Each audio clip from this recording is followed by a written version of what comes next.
उसका शरीर अब ऐसा लगने लगा था जैसे वह सोने का बना हुआ हो। इस प्रकार उसको जीवित देखकर वे तीनों ही काम पीड़ित हो गए और उसको पाने के लिए आपस में लड़ने झगड़ने लगे।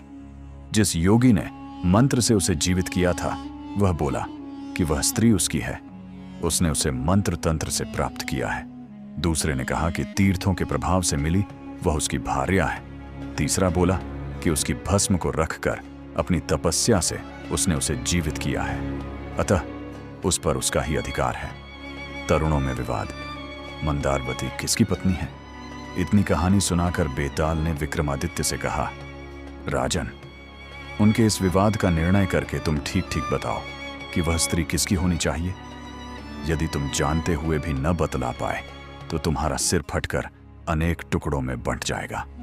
बेताल द्वारा कहे हुए शब्दों को सुनकर राजा विक्रमादित्य ने कहा, हे बेताल, जिस योगी ने कष्ट उठाकर भी मंत्र तंत्र से उसे जीवित किया वह तो उसका पिता हुआ। ऐसा काम करने के कारण उसे पति नहीं होना चाहिए, और जो ब्राह्मण उसकी अस्थियां गंगा में डाल आया था उसे स्वयं को उस स्त्री का पुत्र समझना चाहिए, किंतु जो उसकी भस्म की शैया पर आलिंगन करते हुए तपस्या करता रहा और श्मशान में ही बना रहा उसे ही उसका पति कहना चाहिए, क्योंकि गाढ़ी प्रीति वाले उस ब्राह्मण ने ही पति के समान आचरण किया था। तूने ठीक उत्तर दिया राजा, किंतु ऐसा करके तूने अपना मौन भंग कर दिया, इसलिए मैं चला वापस अपने स्थान पर।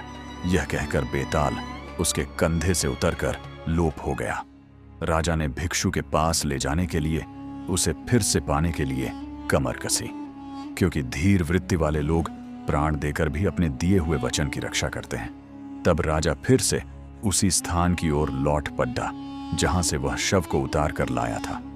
राजा विक्रमादित्य बेताल को लाने के लिए पुनः शिनशपा वृक्ष के नीचे पहुंच गया।